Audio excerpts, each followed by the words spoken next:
My name is Samantha, and at 28 years old, I thought I knew what betrayal felt like. Growing up as the responsible child who worked 2 jobs through college while my younger brother James got everything handed to him taught me plenty about unfairness. But nothing prepared me for that night, when I overheard my father tell my brother, "Do not worry, we will make your sister pay for everything." Their plan shattered my world, but what they did not know was that I would not let them take a single penny from me. Before I dive into this heartbreaking story, let me know where you are watching from in the comments. Hit that like button and subscribe if you have ever felt betrayed by the people who should have protected you the most. I grew up in a middle-class suburban neighborhood in Pennsylvania. My father worked as an accountant at a local firm, and my mother was a sales associate at a department store in the mall. From the outside, we looked like the perfect American family, with our modest 2-story home, well-maintained lawn, and annual summer vacations to the beach. But inside those 4 walls, a different reality existed. As the firstborn, I was always held to impossibly high standards. My parents expected straight, as perfect behavior and mature responsibility from the moment I could understand instructions. When I brought home an A-, my father would ask why it was not an A+. When I won second place in the science fair in 4th grade, my mother wondered aloud why I could not have worked harder for first place. Then came James, my brother, who was 5 years younger than me. From the day my parents brought him home from the hospital, it was clear he would be treated differently. While I had plain white furniture in my room, James got a custom-painted race car bed and walls covered with expensive decals. Where I received practical gifts like clothes and books, James unwrapped the latest video games, toys, and gadgets. "Your brother is still little," my mother would explain when I questioned the disparities. "Boys need more encouragement," my father would add, as if being a girl somehow made me naturally more resilient to disappointment and neglect. By the time I was 10, I was responsible for washing dishes, helping with laundry, and keeping my room spotless. James, meanwhile, left trails of toys and snack wrappers throughout the house without consequence. "Just pick up after him," my mother would sigh when I complained. "He is just being a boy." When I turned 12, babysitting duties were added to my list of responsibilities. I became the unpaid caretaker whenever my parents went out for dinner or to see friends. "You are so mature for your age," they would say, as if it were a compliment rather than an expectation they had forced upon me. The Christmas I was 14 stood out in my memory as particularly painful. I had been asking for a laptop for school for months, researching affordable options and explaining how it would help me with my assignments. On Christmas morning, I unwrapped a secondhand laptop that barely functioned. 2 hours later, James tore open the packaging of a brand new gaming computer that cost 3 times as much as what I had asked for. "Your brother needs it for his games," my father explained when he saw my expression. "And you know those games help with hand-eye coordination and problem solving." What about my education? What about my needs? These questions remained unasked because I already knew the answers. When I turned 16, I got my first job at a local grocery store, working weekends and summer breaks. Not because I wanted to, but because I needed my own money. I watched as James received generous allowances for simply existing, while I had to work 20 hours a week to afford the basics my parents provided freely to him. "It builds character," my father said about my job, patting me on the shoulder as if he were doing me a favor by forcing me into early adulthood. High school brought even more disparities. When I needed money for a school trip to Washington, D.C. with my history class, my parents told me to use my savings. 6 months later, they paid for James to attend a 2-week computer camp that cost twice as much. "Your brother needs these opportunities for his future," my mother explained. Apparently, my future was not worth the same investment. The pattern continued through every birthday, every holiday, every milestone. James received celebration and rewards, while I received expectations and responsibilities. My achievements were met with nods and quick acknowledgments. His mediocre accomplishments were celebrated with parties and expensive gifts. What hurt the most was not the material differences, though those were substantial. It was the emotional investment my parents poured into James while leaving me to fend for myself. They attended every one of his soccer games, cheering loudly from the sidelines, but missed my honor society induction because something came up at work. They framed his participation certificates and middle school art projects, while my academic awards collected dust in a drawer. Through it all, I watched James transform from a spoiled child into an entitled teenager. He expected things to be done for him, threw tantrums when told no, and developed a concerning lack of empathy for others. By the time he was 18, he could barely do his own laundry or prepare a simple meal. My parents laughed it off as typical boy behavior and continued to coddle him.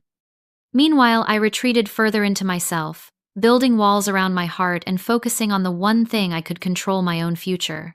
I studied harder than anyone in my class, joined every academic club that would boost my college applications, and worked those grocery store shifts with determination, saving every dollar I could. "Why do you always have to be so serious?" my mother would ask when I declined invitations to family movie nights because I needed to study. "You will miss these years when they are gone," my father would comment when I chose work shifts over family gatherings. They never understood that I had already missed out on the family experience they had freely given to James. I was not their child in the way he was. I was their responsibility, their helper, their backup plan, never their priority. By the time I graduated high school as valedictorian, I had already accepted that my success would always be viewed as expected rather than exceptional. As I stood at the podium delivering my speech about perseverance and hard work, I looked out at my family in the audience. My parents were there, of course, but I caught them nudging James to pay attention rather than watching me with pride. That night, as relatives and neighbors congratulated me, I made a silent promise to myself. I would build a life so successful, so undeniably impressive, that even my parents would have to acknowledge my worth. Not because I still craved their approval, but because I needed to prove to myself that I was not the afterthought they had made me feel like for 18 years. Little did I know that this decision would eventually lead me to the most painful betrayal of all, and ultimately to my freedom. The summer after high school graduation passed in a blur of long shifts at the grocery store and preparations for college. I had been accepted to a respected state university, with a partial academic scholarship that covered about 40% of my tuition. It was a proud achievement, but one that still left a significant financial gap to fill. "We need to talk about college," my father said one evening in July, calling me into his home office. My mother sat beside him, her expression carefully neutral. I had always known this conversation was coming. For years, my parents had made vague references to helping with my education. But sitting across from them that evening, I watched as they exchanged glances before my father cleared his throat. "We have reviewed our finances." He began shuffling papers on his desk, "and we have determined that we cannot contribute to your college expenses." The words hit me like a physical blow, though I had half expected them. What came next hurt even more. "We need to save for James's education," my mother added softly. "You know how prestigious those computer science programs are. They cost a fortune." James was still 3 years away from college, yet his education was already taking priority over mine. "I understand," I said, because what else could I say? Arguing would change nothing. Crying would only give them the satisfaction of seeing me break. Instead, I asked practical questions about financial aid forms and student loans, taking notes as if this were a business meeting rather than another parental betrayal. That night, I revised my budget spreadsheet and applied for every additional scholarship I could find. I also applied to 3 more part-time jobs near campus, knowing I would need to work at least 20 hours weekly to afford books, housing, and the portion of tuition my scholarship did not cover. By September, I had secured 2 jobs, one at the university library working 15 hours per week, and another at a coffee shop near campus for weekends. Between classes, work, and studying, I averaged about 5 hours of sleep per night that first semester. My tiny dorm room became my sanctuary, the first space that was truly mine. I decorated it minimally with secondhand finds and focused on creating a peaceful environment for the little time I actually spent there. My roommate Alyssa quickly became a friend, often expressing concern about my punishing schedule. "You cannot keep this up for 4 years, she warned me one night, when she found me studying at 3 in the morning after closing shift at the coffee shop. "Watch me," I replied, not looking up from my textbook. The exhaustion was real. There were mornings I could barely drag myself out of bed, nights I fell asleep with my face pressed against my laptop keyboard. I caught every cold that circulated through the dorms that first winter my immune system weakened by stress and lack of sleep. But I never missed a class, never turned in an assignment late, never failed an exam, and most importantly, never asked my parents for a single dollar. They called occasionally brief conversations that focused mostly on James's latest achievements. He had made the varsity soccer team. He had been selected for an advanced computer science program. He needed a new laptop for school projects. "We just bought him the newest MacBook Pro," my mother shared during one call. "It cost a small fortune, but your father says it is an investment in his future." I thought about my own ancient laptop held together with duct tape but said nothing. During my sophomore year, I declared a major in finance, discovering a genuine passion for the subject beyond its practical career prospects. Numbers made sense to me. Financial models did not play favorites or change the rules. There was clarity and fairness in the world of finance that I had never experienced in my family life. I excelled in my classes, earning the respect of professors who began to mentor me and recommend me for internship opportunities. The summer after my junior year, I landed a coveted internship at a financial firm in New York City. The position paid enough for me to afford a tiny sublet and save a small amount of first taste of the financial independence I craved. That internship changed everything. My performance impressed the senior management enough that they offered me a full-time position upon graduation, with a starting salary that seemed astronomical to someone who had been counting pennies for years. When I called my parents to share the news, their response was predictably underwhelming. "That sounds nice, honey," my mother said. "Oh, before I forget, James got accepted to that computer science summer program at MIT. We are so proud of him." By the time I graduated summa cum laude with my finance degree, I had worked thousands of hours across multiple jobs, taken out the minimum student loans possible, and secured a position that would allow me to repay those loans within 2 years if I lived frugally. At 22, I moved to New York City and began my career in earnest. My tiny studio apartment was a luxury compared to the shared dorm rooms and summer sublets I had grown accustomed to. For the first time, I could buy groceries without checking prices on every item, and occasionally treat myself to small indulgences like takeout coffee or a new book. I opened multiple savings accounts, each with specific goals: emergency fund, student loan repayment, future home down payment. Every paycheck was carefully allocated, with the majority going to savings rather than spending. The habits of frugality formed during college were not easily broken, even as my income grew. My hard work at the financial firm paid off quickly.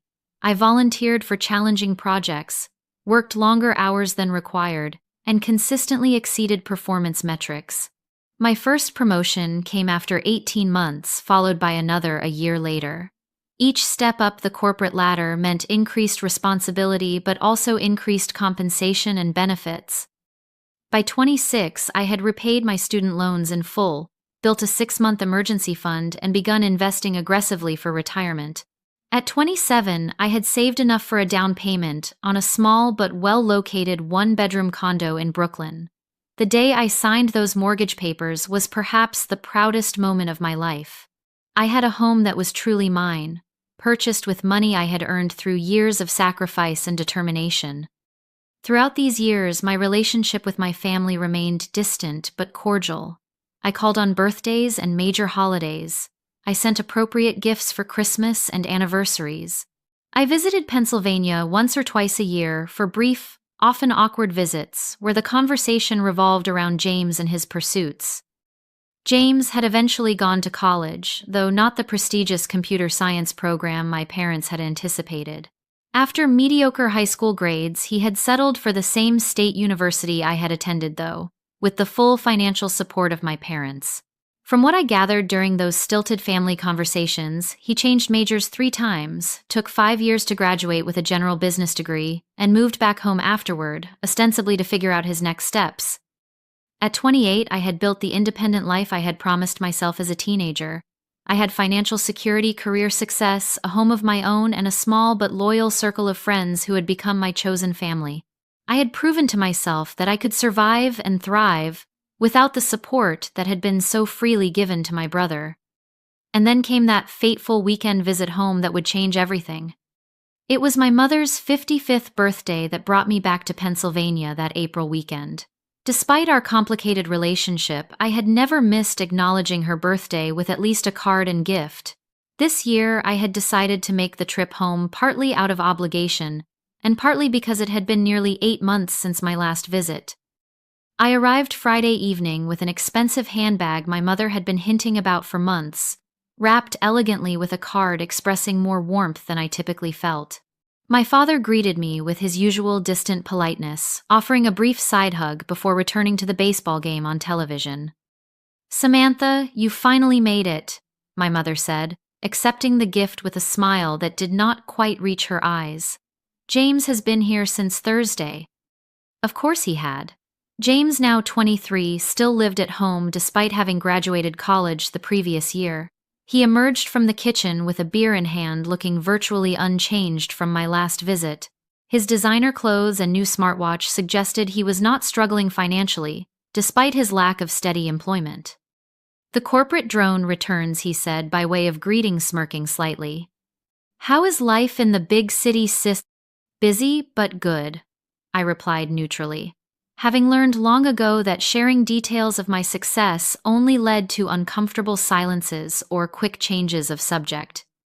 Dinner that evening was a familiar exercise in discussing James's life and achievements, meager as they were. He had applied for a few positions in tech companies but was being selective about his options. He had joined a recreational soccer league. He was considering taking a coding boot camp that would really launch his career. "The program costs $12,000, my mother mentioned, but your father and I think it is a worthwhile investment." I nodded and took another bite of lasagna, thinking about how they had balked at contributing even a fraction of that amount to my college education. After dinner, James disappeared to meet friends at a local bar, while I helped my mother clean up the kitchen. We made small talk about her friends, her garden club activities, the neighbor's new renovation project. It was the superficial conversation of acquaintances, rather than the intimate discussion of mother and daughter. "We will celebrate properly tomorrow," she said as she wiped down the counters. "I have reservations at Giovanni's for 6 o'clock. Giovanni's was the most expensive restaurant in town, a place reserved for truly special occasions. I nodded again, knowing I would be expected to contribute significantly to the bill despite the fact that my parents had made the reservation. By 10:30, the house was quiet. My parents had retired to their bedroom, and I was settled in my childhood room, now converted to a generic guest room, with all traces of my adolescence removed. James had not yet returned from his night out. Unable to sleep in the unfamiliar bed, I decided to go downstairs for a glass of water. The house was dark as I quietly made my way down the stairs, careful to avoid the third step that had always creaked. As I approached the kitchen, I heard the front door open and close, softly followed by hushed voices. James had returned, and it seemed my father had gotten up to speak with him. I froze in the hallway, not wanting to interrupt what sounded like a serious conversation. I was about to turn back when I heard my name mentioned. "Samantha does not need to know," my father was saying, his voice low but clear in the quiet house. "This stays between us." I should have walked away then. Some part of me knew that whatever I was about to hear would change things irrevocably, but I remained rooted to the spot hidden in the shadows of the hallway. "How bad is it?" my father asked. James sighed heavily. "About $40,000 now. The online poker cites the credit cards. It all added up faster than I realized." My breath caught in my throat. $40,000 in debt. How had he managed that while living rent-free with our parents? "Christ, James," my father muttered. "Your mother cannot know the full amount. She thinks it is half that." I know," James replied, his voice taking on the wheedling tone I recognized from childhood when he wanted to avoid consequences. "I messed up, Dad, but I have learned my lesson, I swear." There was a long pause before my father spoke again. "Listen, do not worry. We will make your sister pay for everything." The words hit me like a physical blow. I pressed myself against the wall, hardly daring to breathe. Samantha, James asked, sounding confused but not opposed. "How?" She has that fancy job in New York, that condo. She has money, my father continued, and she owes this family after all we have done for her. All they had done for me, my mind reeled at the audacity of the statement. We will tell her we want to start a family business, my father explained, his voice taking on the confident tone he used when outlining a plan. Something about investing in property or a franchise opportunity. Something that sounds legitimate enough that she will want to be part of it. You think she will just give us $40,000? James sounded skeptical. Not give. Invest, my father corrected. We will have her take out a loan in her name. With her credit score and income, she will easily qualify. We will promise her returns, partnership, whatever it takes. I felt physically ill. They were planning to defraud me, to saddle me with debt, to bail out James from his gambling addiction and irresponsible spending. What if she asks to see business plans, or wants to consult her financial advisors? James asked. My father chuckled. You know your sister, always so desperate for family approval. We will tell her this is her chance to finally be part of something important with the family. That emotional angle will cloud her judgment. I heard footsteps on the stairs then, and my mother's voice joined the conversation. What are you two discussing so late? She asked, her tone suggesting she already knew. Just talking through the plan for Samantha, my father replied. Oh, my mother said, her voice dropping. Has James told you about the additional credit card? Yes, my father sounded resigned. 40,000 total. My mother sighed. Well, Samantha has an obligation to help her brother. Family helps family. She has done well for herself, and it is time she contributed back. Exactly, James agreed, his voice suddenly animated. She is always going on about her job and her condo. She can afford it. She will be here all weekend, my father said. I will bring up the business idea tomorrow after dinner, plant the seed. We can work on her over the next few months, have her sign the loan papers by summer. She always wants to feel included, James added with a laugh that made my skin crawl. She will probably jump at the chance to finally be part of the family business. I had heard enough. Moving as silently as possible, I retreated up the stairs and back to the guest room, closing the door without a sound. I sat on the edge of the bed, my hands trembling as the full impact of what I had just heard washed over me. My family, the people who should have protected me, were instead plotting to use me to burden me with debt, to rescue my brother from his self-created financial disaster. They were discussing it so casually, so confidently, as if my exploitation was their right. I thought of all the years I had worked multiple jobs, the nights I had gone to bed hungry to save money, the countless sacrifices I had made to build financial security for myself. And they planned to take it all away with one manipulative scheme. In that moment, something broke inside me. The last lingering hope that my family might someday see my worth, might someday treat me with the same care they had always shown, James vanished completely. As I sat in the dark room that no longer held any traces of my childhood, I knew with absolute certainty what I needed to do. I did not sleep that night. How could I, knowing what I now knew? Instead, I sat cross-legged on the guest room, bed my laptop open, and methodically worked through what needed to be done. My mind felt strangely calm, operating with a clarity that comes only in moments of crisis. The shock and hurt were there lurking beneath the surface, but I pushed them aside to focus on protecting myself. First, I reviewed my financial situation. My savings were substantial, but spread across multiple accounts. My investments were doing well, but would incur penalties if liquidated early. My condo had built equity, but accessing it would require refinancing. I needed to ensure everything was secure and inaccessible to my family.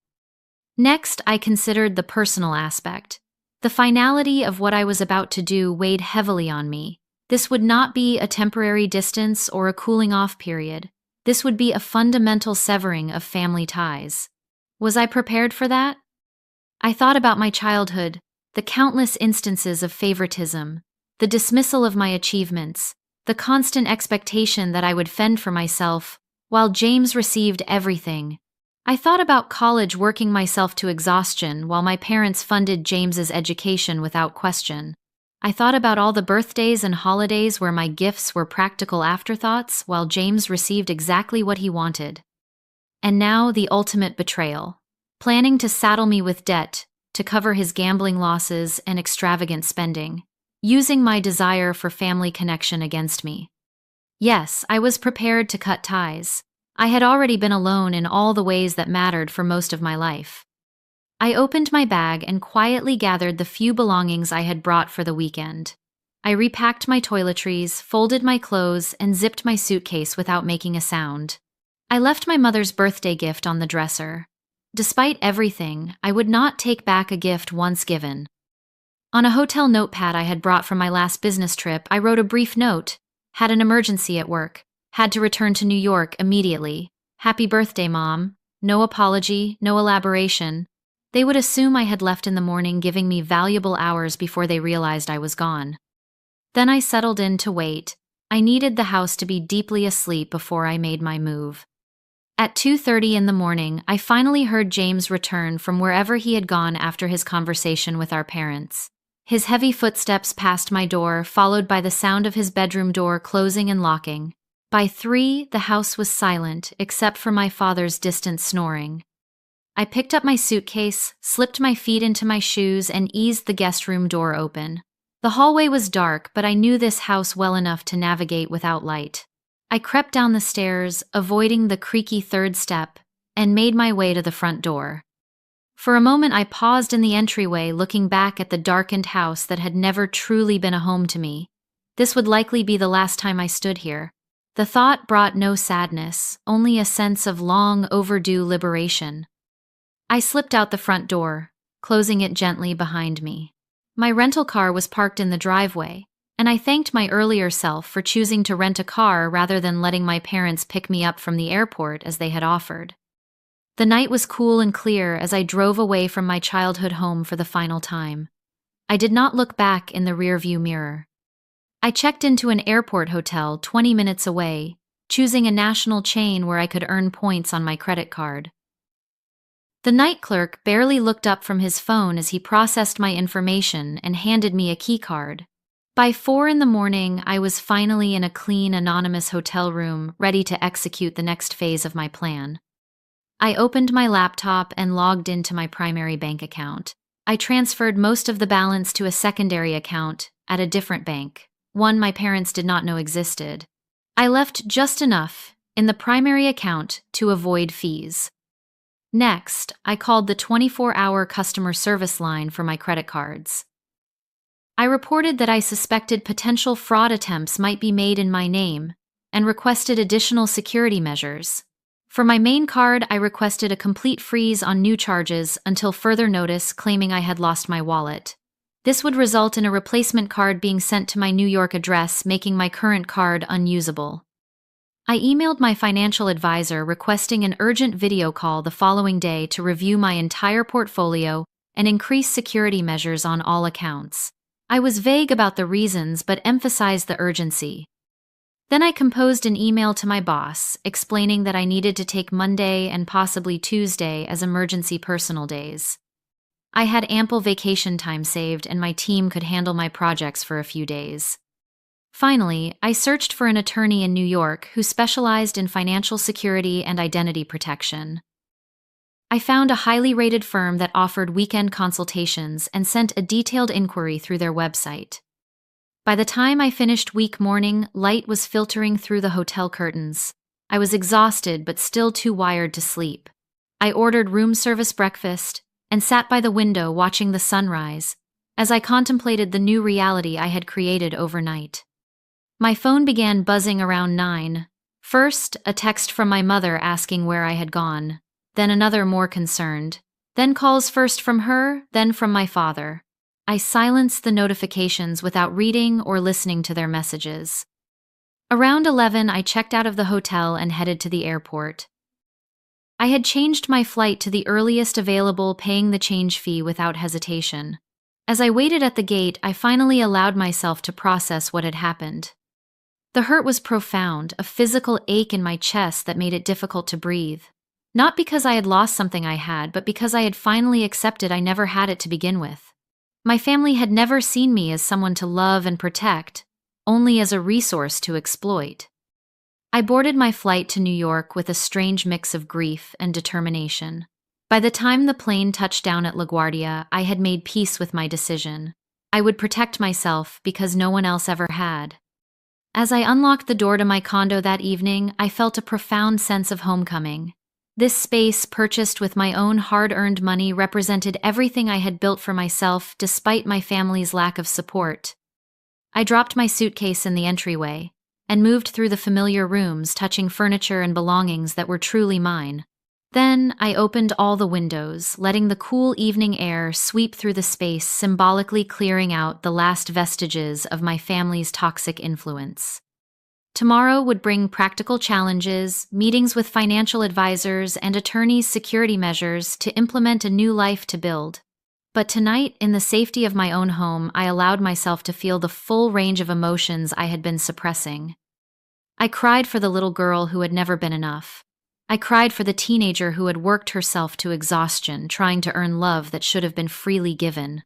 I cried for the young woman who had achieved remarkable success, only to have her family view it as an opportunity for exploitation.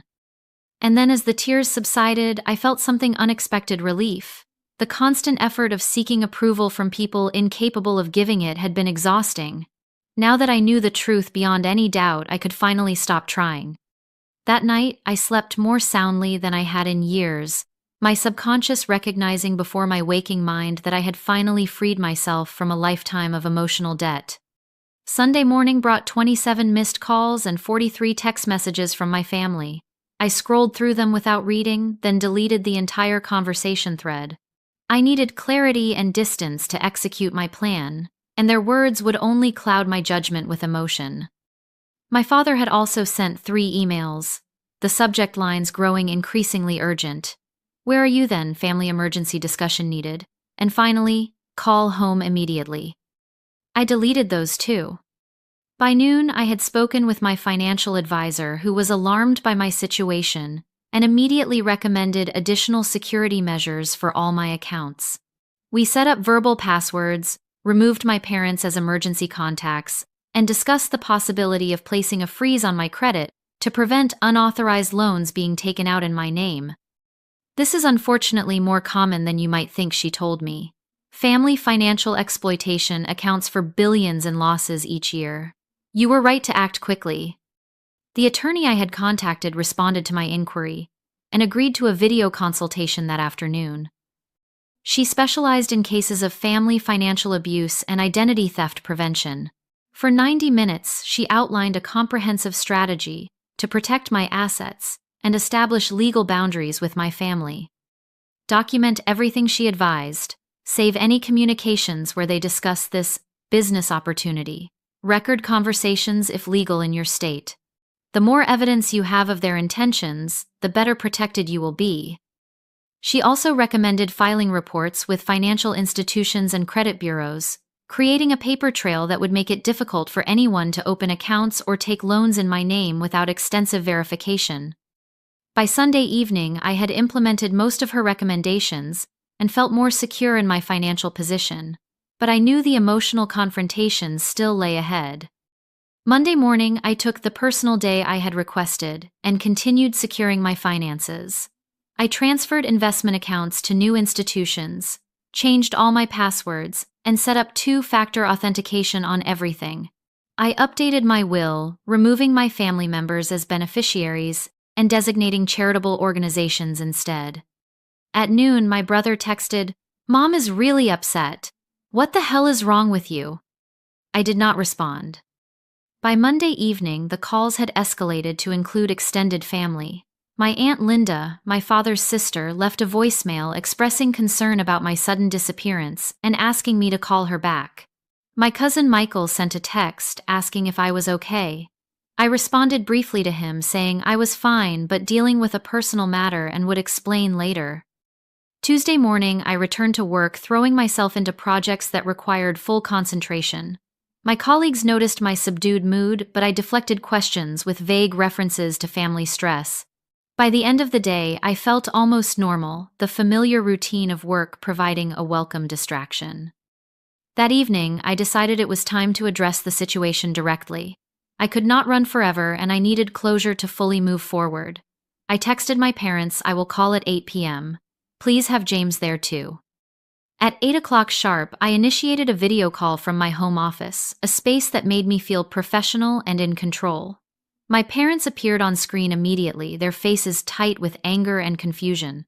James joined a moment later, looking annoyed at being included. "Samantha, what on earth is going on?" my mother began. "You left without saying goodbye on my birthday weekend. Do you have any idea how embarrassing that was when our guests arrived Saturday evening?" Of course, her first concern was social embarrassment, not my well-being. "I had an emergency," I said evenly, not elaborating on the lie in my note. "You could have called," my father said. "We have been worried sick." I looked directly into the camera, my voice steady. "I overheard your conversation with James Friday night." The silence that followed was confirmation enough. My father's face drained of color. James looked away from the camera. Only my mother seemed confused. "What conversation?" she asked. "The one about James's $40,000 of gambling debt.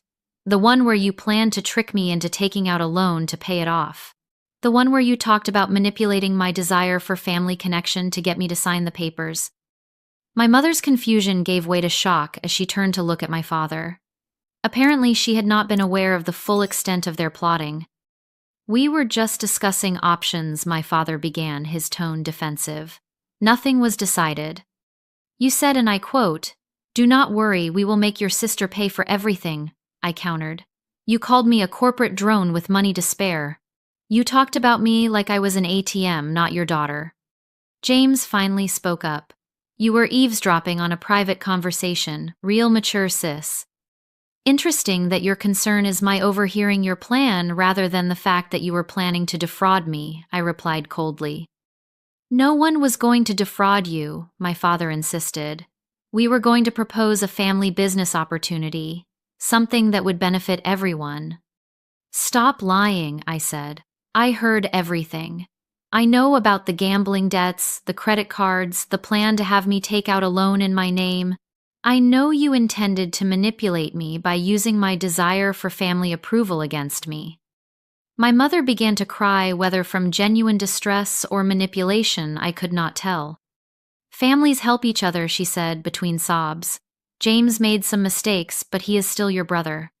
"When has this family ever helped me?" I asked. "When I needed help with college, you told me to take out loans and work jobs. When I needed emotional support, you were too busy cheering for James. When I achieved success despite your lack of support, you saw it as an opportunity to exploit me." My father's expression hardened. "You have always been selfish, Samantha. Always thinking about yourself instead of the family." I laughed without humor. "That is rich coming from you. Let me make something perfectly clear. I will never give James a penny of my money. I will never co-sign a loan, invest in a fake family business, or financially entangle myself with any of you in any way." "You ungrateful little," my father began, but I cut him off. "I have secured all my accounts. I have consulted with attorneys. I have documented this conversation. If you attempt to access my finances or use my identity in any way, I will press charges without hesitation." James scoffed. "Always so dramatic." "I am not being dramatic. I am protecting myself from the people who should have protected me, but instead saw me as a resource to exploit." "What will people think when they hear how you have abandoned your family?" my mother asked, her voice rising. "What will we tell everyone?" "Tell them whatever you want," I replied. "But know that if you spread lies about me, I will tell the truth about you. All of it. The lifelong favoritism, the financial neglect, and now this attempt to saddle me with debt to cover James's gambling addiction." "You would not dare," my father said. "Try me," I challenged. "I have nothing to lose. You made sure of that, by never giving me the family support I deserved." The call descended into chaos then, with James cursing, my father threatening, and my mother crying louder. I remained calm, watching their reactions with a detachment that surprised even me. "This conversation is over," I said finally.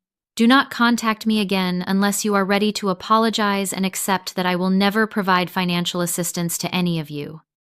I ended the call before they could respond, then sat in silence processing what had just happened. I had said my piece. I had established boundaries. I had stood up for myself, perhaps for the first time in my life. My phone immediately began buzzing with calls and texts, but I ignored them all.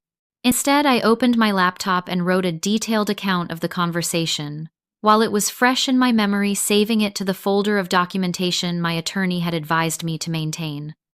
Then, I blocked my family's numbers and email addresses. It was a temporary measure, giving me space to breathe and think, without their constant attempts to manipulate me. I could always unblock them later if circumstances changed. That night I slept fitfully, my dreams filled with arguments and accusations. But when I woke the next morning, I felt stronger, more centered.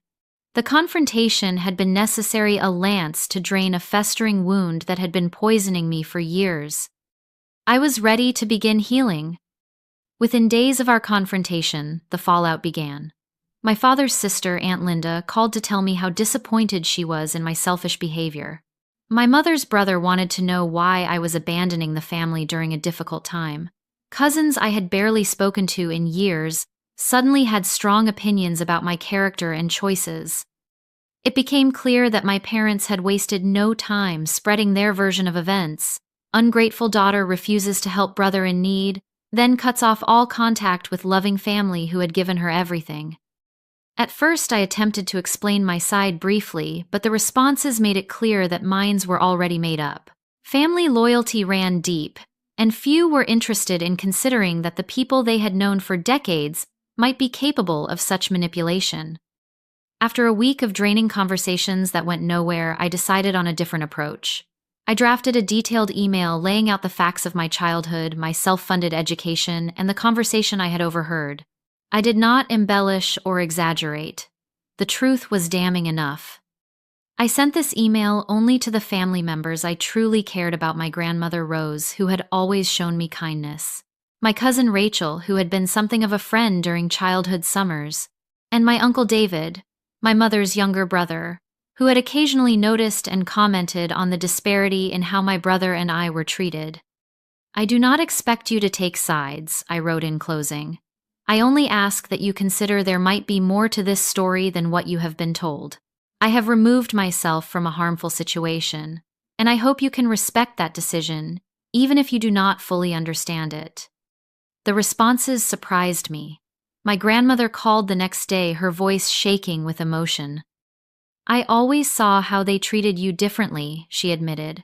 I said something to your mother once years ago, but she dismissed me. I should have been more persistent. I should have done more to protect you. Rachel replied with a simple message. I believe you. She shared her own observations of family gatherings, where James received attention and praise while my achievements were minimized or ignored. Uncle David's response was the most unexpected. He invited me to lunch and over pasta at a quiet restaurant, revealed that he had recently cut contact with my mother for similar reasons. Your mother and father have always had a blind spot when it comes to James, he said. I am not surprised it escalated to this. You did the right thing protecting yourself. These small validations were healing bright spots in what was otherwise a difficult period of adjustment. While I had been functionally independent from my family for years, the finality of this break brought unexpected waves of grief. Not for what I had lost, but for what I had never had: parents who protected rather than exploited me, who celebrated rather than utilized my success. At work, I threw myself into new projects, volunteering for challenges that required intense focus and long hours. My boss noticed my increased dedication and mistook it for ambition rather than distraction. Whatever has lit this fire under you, I am all for it, he said during our monthly review. Your performance has been exceptional. The praise felt good, a reminder that in my professional life, hard work and integrity were recognized and rewarded in ways they never had been in my family. In my personal life, I made a conscious effort to strengthen relationships with friends who had shown themselves to be trustworthy and supportive. I had always kept people at a certain distance, a habit formed from years of emotional self-protection. Now I allowed myself to be more vulnerable, sharing more of my true thoughts and feelings. Lisa, my closest friend since college, had always sensed there was something complicated about my family situation, even though I rarely discussed it. I always thought it was strange how little you talked about them, she said. when I finally shared the full story over dinner one night. Now I understand why. 3 months after the confrontation, I decided I needed a complete change of environment. My company had an opening in their San Francisco office, and I applied for a transfer. The move would mean a lateral shift rather than a promotion, but the opportunity to build a life in a new city thousands of miles from my past was too appealing to ignore. When my transfer was approved, I sold my condo for a modest profit and prepared to relocate to the West Coast. The process of sorting through my belongings, deciding what to keep and what to discard, became a metaphor for the emotional work I was doing. Old mementos from my childhood and family went into a box that I stored rather than displayed, not discarded completely but no longer taking up space in my daily life. San Francisco offered a fresh start. I found a bright apartment with a view of the bay, joined a hiking club to explore my new surroundings, and established a routine that prioritized both professional growth and personal well-being. In my new city, I also found an unexpected resource, a support group for adults from dysfunctional families. The first meeting was uncomfortable, sitting in a circle with strangers, admitting aloud that the people who should have loved me most had instead seen me as a resource to exploit. But as others shared their stories, I recognized patterns and feelings that mirrored my own. The relief of being truly understood was profound. Week after week, I returned, gradually opening up more about my experiences and listening as others did the same. Through the group, I met Aiden, whose parents had remortgaged their house in his name without his knowledge, and Taylor, whose mother had systematically turned family members against her when she refused to continue funding her mother's extravagant lifestyle. Their stories were different from mine in details, but similar in essence, family members who viewed love as transactional, care as conditional. The hardest part, Taylor said during one session, is accepting that they will never be the parents you needed them to be. That no matter what you do, how successful you become, how perfectly you behave, they will never see you clearly or love you properly. Her words resonated deeply. I had spent decades trying to earn the love and approval that should have been freely given, believing that if I just worked harder, achieved more, proved my worth more convincingly, my parents would finally see me as they saw James. Accepting that this would never happen was both devastating and liberating. Around the 6-month mark of my new life in San Francisco, I received an email from my cousin Michael. "Thought you should know," he wrote. "James filed for bankruptcy last week. Your parents have been telling everyone they had to cash out their retirement accounts to help him." I felt a complex mix of emotions. Vindication that the financial disaster I had narrowly avoided had indeed come to pass, sadness for my parents, who had enabled James to the point of their own financial ruin, and a small, petty satisfaction that justice had been served. But mostly, I felt grateful. Grateful that I had overheard that conversation. Grateful that I had acted quickly to protect myself. Grateful that I had found the courage to break free from the toxic family dynamic that had defined much of my life. 1 year after my move to San Francisco, I was promoted to team leader, managing a small group of financial analysts. My apartment had become a home filled with plants, art I loved, and furniture chosen for comfort rather than status. I had made real friends, people who valued me for who I was, rather than what I could provide. On quiet evenings, I sometimes thought about my family and wondered how they were doing, not with longing or regret, but with the detached curiosity one might feel about distant acquaintances. They had shaped my early life for better and worse, but they no longer determined my happiness or defined my future. I had built something precious, a life entirely my own, free from exploitation and emotional manipulation. It had come at a high cost, but as I watched the sunset over the bay from my window, I knew without doubt that it had been worth it. 3 years passed with remarkable speed. My life in San Francisco developed its own rhythm and richness. I was promoted again, now managing a larger team and handling significant client relationships. My apartment, once a refuge, had become simply home, filled with memories of dinner parties with friends, quiet mornings with coffee and books, and the comfortable routines of a life well lived. I had dated casually, though. I approached relationships with caution. The therapist I had begun seeing shortly after moving helped me recognize how my family experiences had shaped my attachment patterns, my tendency to give too much while expecting too little in return. Slowly, I learned to establish healthier boundaries, to recognize my own worth, and to expect reciprocity in relationships. My volunteer work became an unexpected source of fulfillment. Once a month, I taught financial literacy workshops for young women from disadvantaged backgrounds. Helping them understand money management, credit building, and investing gave me a sense of purpose beyond my career success. "You explain this stuff like someone who had to learn it the hard way," one participant told me after a session on predatory lending. "I did," I replied simply. The contact with my family remained minimal. My grandmother called on my birthday and holidays. Rachel and I exchanged occasional texts and met for coffee when I visited the East Coast for business. Uncle David sent Christmas cards with genuine, thoughtful notes inside. As for my parents and James, I heard news only through these limited family connections. My father had taken a second job after their retirement savings were depleted. My mother had sold most of her jewelry and designer handbags. James had moved to Florida after the bankruptcy, supposedly for a fresh start. I felt no pleasure in their struggles, but no responsibility for them either. The boundaries I had established remained firm, a necessary protection for my hard-won peace. And then on an ordinary Tuesday morning, an email appeared in my personal account that stopped me mid-sip of coffee. From James Wilson at email.com, subject, long overdue. The sender was my brother. I had not blocked his new email address when he changed it after moving. For several minutes, I simply stared at the notification, debating whether to delete it unread or satisfy my curiosity. Finally, I clicked. "Samantha, I know you probably have no reason or desire to hear from me. I would not blame you for deleting this without reading, but I hope you will give me 5 minutes of your time.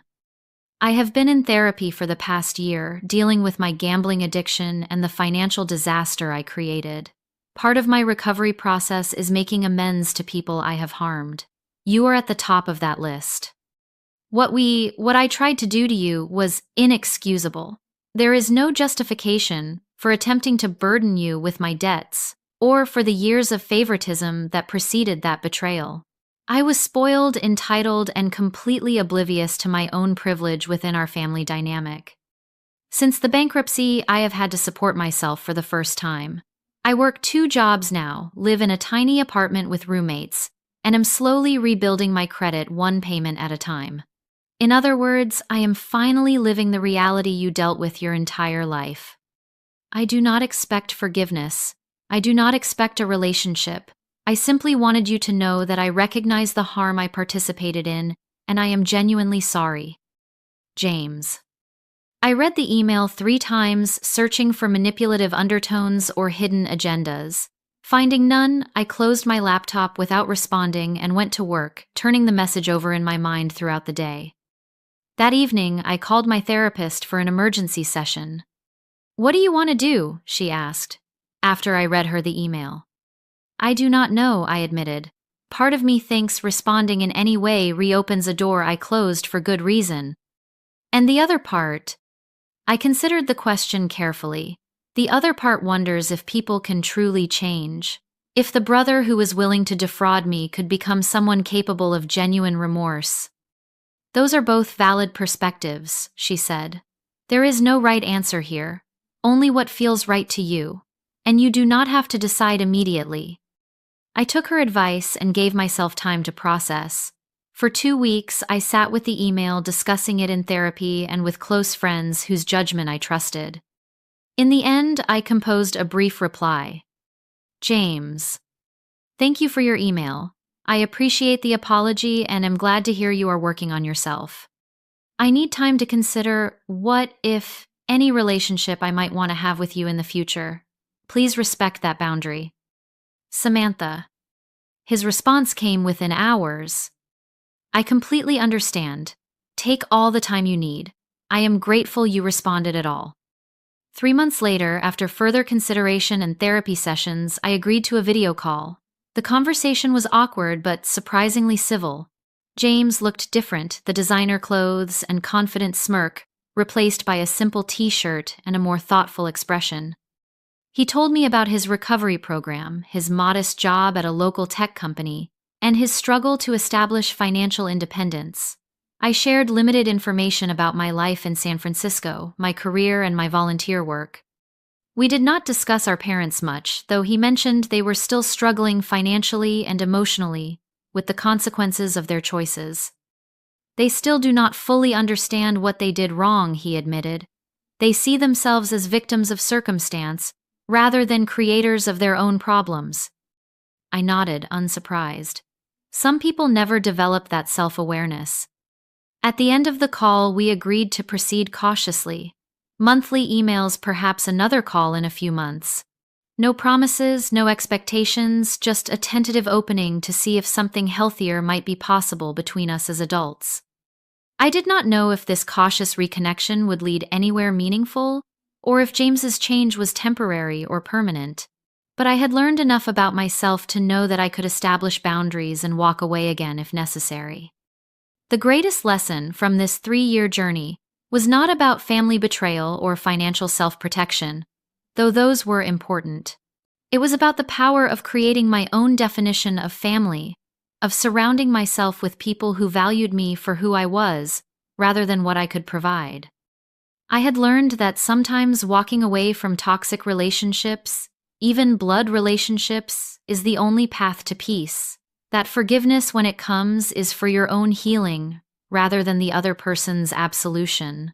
That establishing firm boundaries is not selfish, but necessary for well-being. Most importantly, I had learned that my worth was never dependent on my family's recognition of it. That the financial security I had built, the career I had established, the home I had created, and the relationships I had formed were all testament to my own strength and resilience. Sometimes losing a family that was never truly yours is the only way to find the peace you deserve. And sometimes protecting yourself financially is the first step toward protecting yourself emotionally. As I finished the video call with James and closed my laptop, I felt neither elation nor dread, just a quiet certainty that whatever happened next, I would be okay. I had protected myself when no one else would. I had built a life worth living on my own terms, and that in the end was the greatest victory of all. Have you ever had to protect yourself from people who should have been protecting you? How did you find the strength to establish boundaries and move forward? Share your experiences in the comments below. If this story resonated with you, please like, subscribe, and share with someone who might need to hear that it is okay to protect yourself even from family. Thank you for listening to my journey, and remember that sometimes the family we choose is more valuable than the family we are born into.